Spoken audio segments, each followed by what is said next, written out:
Pai, do Filho e do Espírito Santo. Amém. Sejam todos muito bem-vindos à nossa Igreja Ortodoxa Grega de São Miguel Arcanjo. Hoje, na Igreja Latina, é Páscoa. Parabéns e felicidades aos nossos irmãos latinos que hoje comemoram a ressurreição de Cristo Jesus. Para nós ortodoxos que seguimos o velho calendário, não podemos ter Páscoa antes que a Páscoa dos judeus aconteça. Que vocês lembram a narrativa na Bíblia, que era a Páscoa dos judeus quando eles queriam crucificar o Cristo, para acabar com o ministério dele. Bom, hoje, nós, no segundo domingo da Quaresma Ortodoxa, a nossa Páscoa vai ser dia 5 de maio, estão todos convidados, nós falamos de um grande santo da igreja, um grande pai da patrística, um grande monge, um grande bispo da Tessalônica que fica na Grécia, alguém que foi muito importante para que nós possamos compreender a epístola e o evangelho de hoje, por isso que ele é comemorado nesta data. Ele viveu mais ou menos no ano de 1300 e pouco ele nasceu, e assim viveu. São Gregório de Palamas, grande teólogo, que fez uma teologia muito diferente dos demais, e ele seguia os mais antigos como Santo Atanásio, São Máximo e outros da patrística. Bom, aí vocês vão me perguntar, o que interessa isso para nós, leigos, que para o senhor que é teólogo, tudo bem, mas para nós o que isso vai modificar? Eu vou explicar para vocês. Deus falou com esse São Gregório num dia, o anjo no sonho, e falou para ele. Ele tinha leite num jarro, e esse jarro se transformava em vinho e se derramava pelo corpo dele. No dia seguinte desse sonho, ele foi procurar o seu confessor, o seu pai espiritual, que nós temos esse costume na Igreja Ortodoxa de ter um diretor espiritual, e contou este sonho.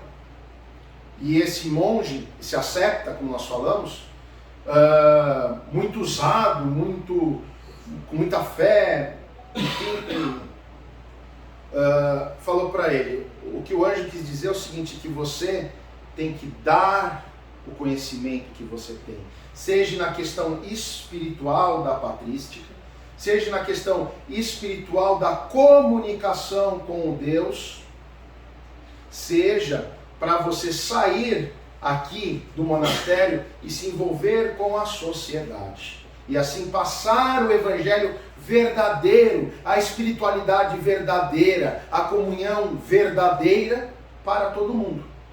Então você vai ser um farol do evangelho de Cristo. E assim foi o apostolado dele, como nós costumamos dizer aqui no Brasil. Muito bem.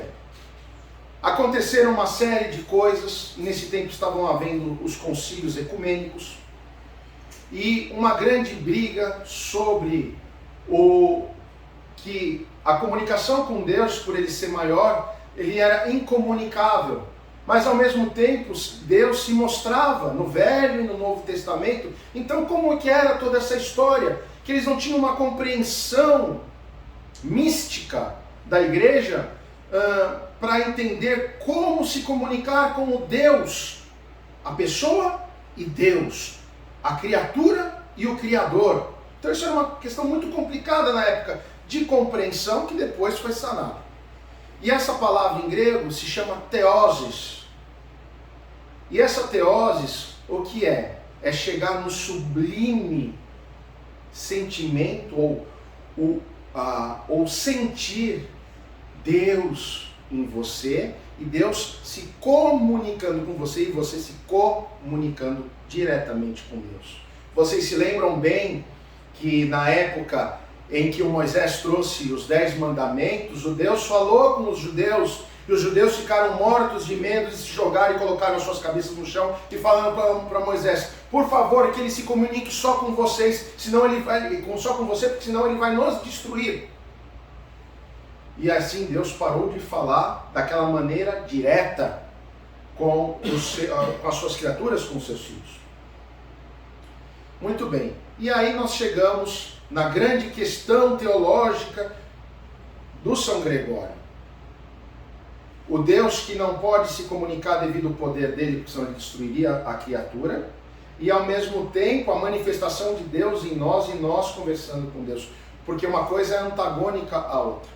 Então, foi explicado da seguinte forma, e foi aceito, e isso não é heresia, está nos concílios, nos últimos 2 concílios, o que aconteceu em 1330 e pouco e 1340 e pouco, que é o seguinte: o Deus, o poder do Deus Todo-Poderoso, que é a primeira pessoa da Trindade, ele não é comunicável, porém a graça, a energia de Deus é que faz a possibilidade que, como está escrito no Evangelho, o que ligardes na terra será ligado no céu, e o que ligardes no céu será ligado na terra. Então é essa energia. E como nós conhecemos essa energia? Como o Agiopneuma, ou seja, a terceira pessoa da Trindade, o Espírito Santo, que é a energia de Deus. Quando nós somos colocados no útero da mamãe, já tem o Agiopneuma, que é o sopro da vida, como eles mesmos explicam. Isso é bem colocado nos ícones, o Espírito Santo soprando vida no ventre da mãe. E deste momento, por isso que nós somos contra o aborto, da concepção, o Deus já se faz dentro de nós. Por isso que nós temos corpo, alma e espírito. A alma é nossa, mas o espírito é de Deus. Por isso que comumente as pessoas falam, não venda a sua alma para o inimigo. Muito bem. Então, São Gregório foi muito importante. E um detalhe também, ele foi uma pessoa de grande oração. Porque existe uma oração em grego, que é a oração dos pais do deserto do 3º século, que é assim: Senhor Jesus Cristo, Filho de Deus, tem piedade de mim, porque sou pecador. É a oração dos pobres também chamada. Por que essa oração é tão importante? Porque os monges ficam rezando isso mentalmente o tempo todo. E isso se dá em explicações em vários livros ortodoxos. E através dessa oração é que nós conseguimos o êxtase do contato direto e completo com o Cristo. Através do poder do Espírito Santo. Muito bem. Agora vamos ligar isso tudo que eu falei, à nossa epístola e ao nosso evangelho, que é fortíssimo. Hoje o Augusto leu para nós coisas muito importantes, e até eu vou pegar, porque é necessário que nós compreendamos o que está acontecendo aqui. É muito sério o que ele fala. Ele fala num primeiro momento que o Deus é eterno, ele fala num primeiro momento que todos passam, mas Deus não passa. Só que ao mesmo tempo que ele diz que nós não ficaremos neste mundo ao mesmo tempo, ele não diz que nós vamos morrer e ali acabar. Pelo contrário, nós vamos ser modificados.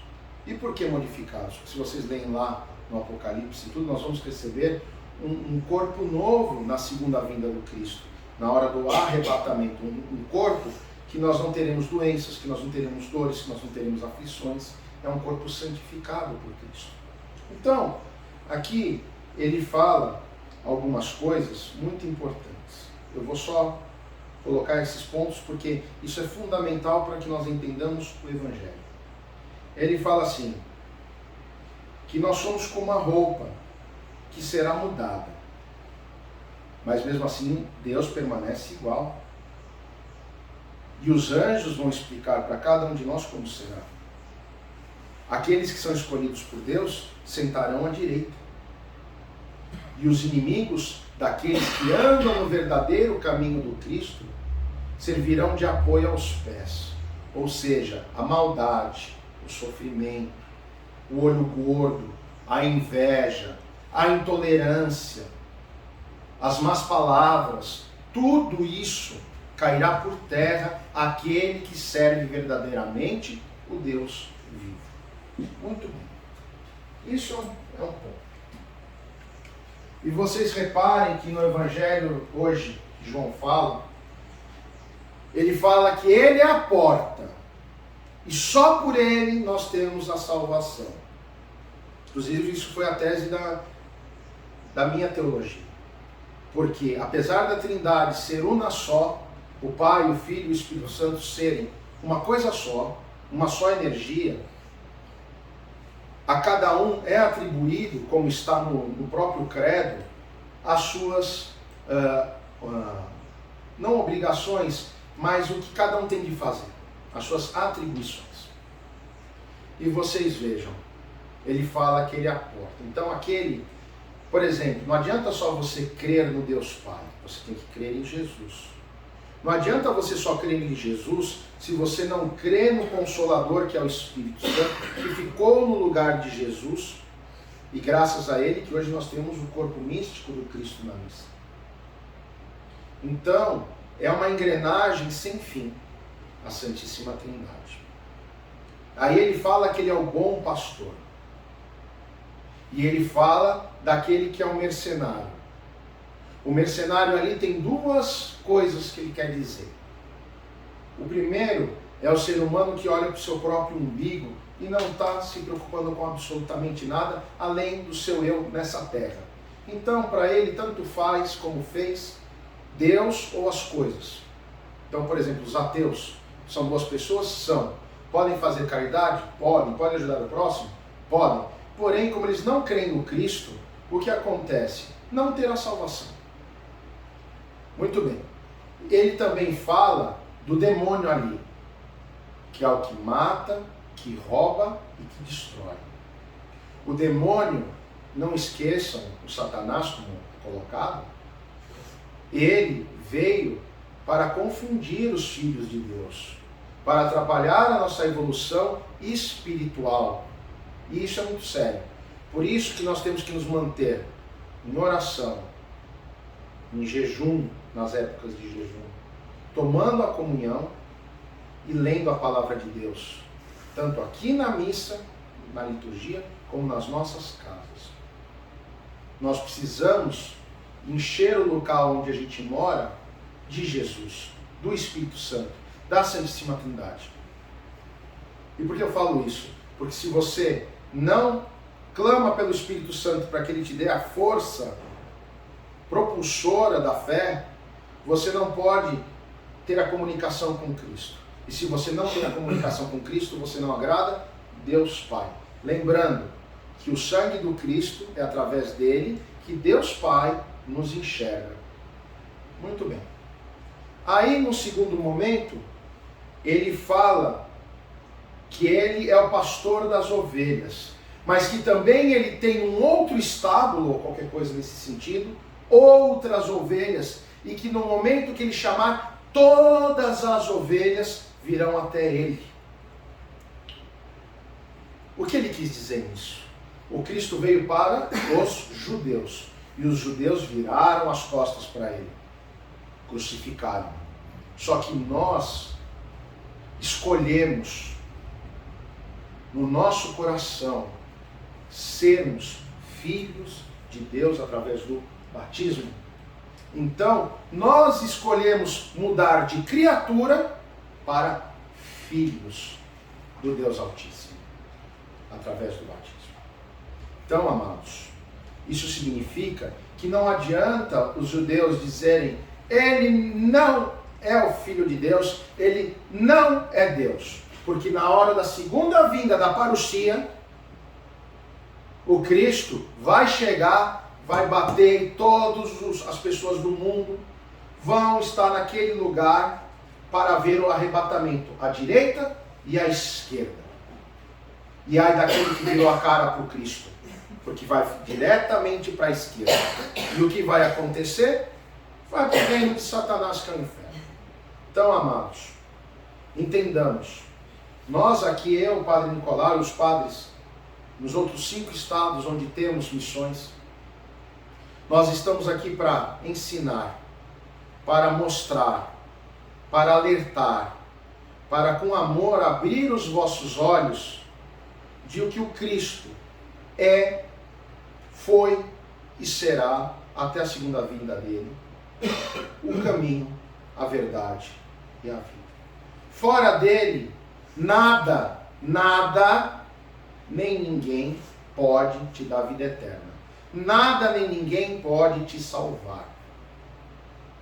E ele que vai fazer o tribunal para que nós possamos chegar e termos a salvação, porque por nós mesmos nós não temos direito à salvação, mas pela misericórdia dele e porque ele conhece os nossos corações intimamente, o nosso pensar, o nosso agir, é que nós, por misericórdia, teremos sim a salvação.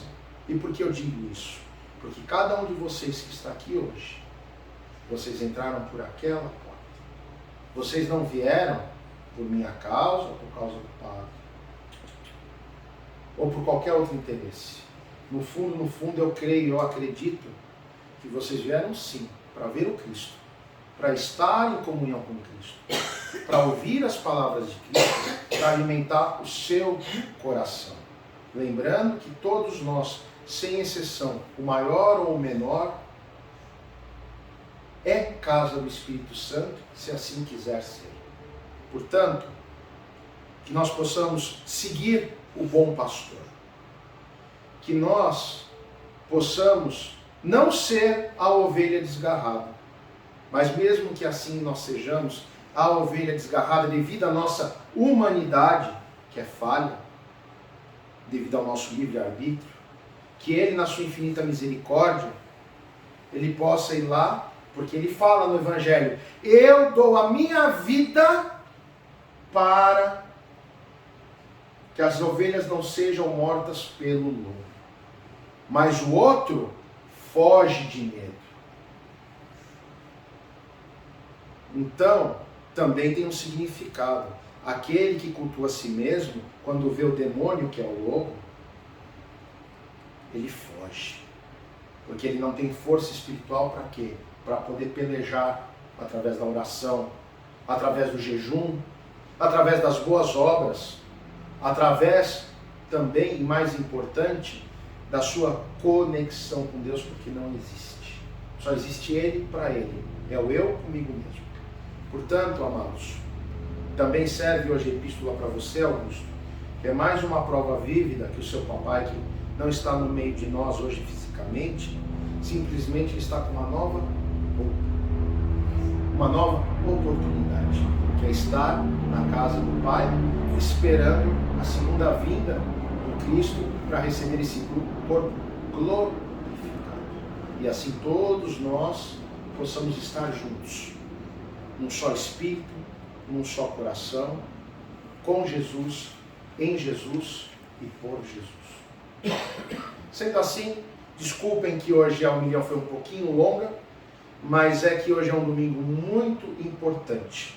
E não esqueçamos que nós em casa, através das nossas orações, possamos sentir essa energia sutil e fazermos a nossa comunicação com Deus, que se chama essa teoses. Tá bom?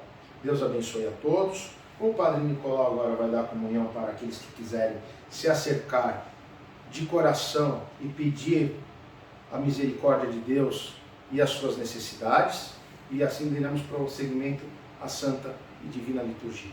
Obrigado pela presença de todos. Deus abençoe a todos.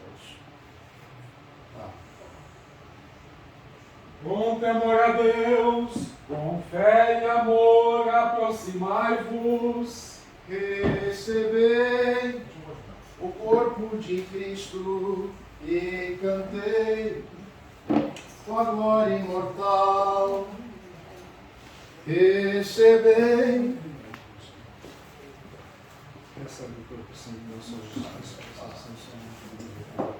Amém.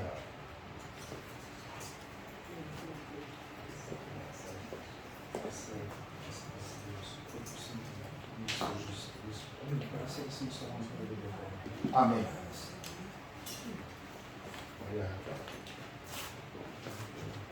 O corpo e sangue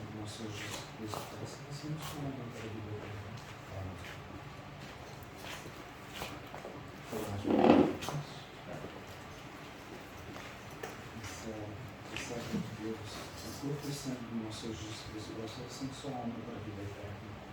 Amém.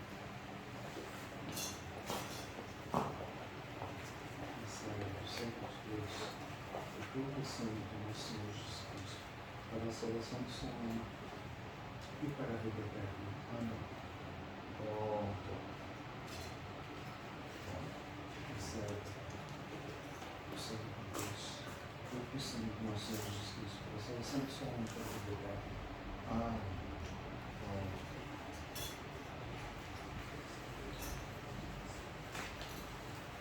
Salva, ó Deus, o teu povo e abençoa a tua herança.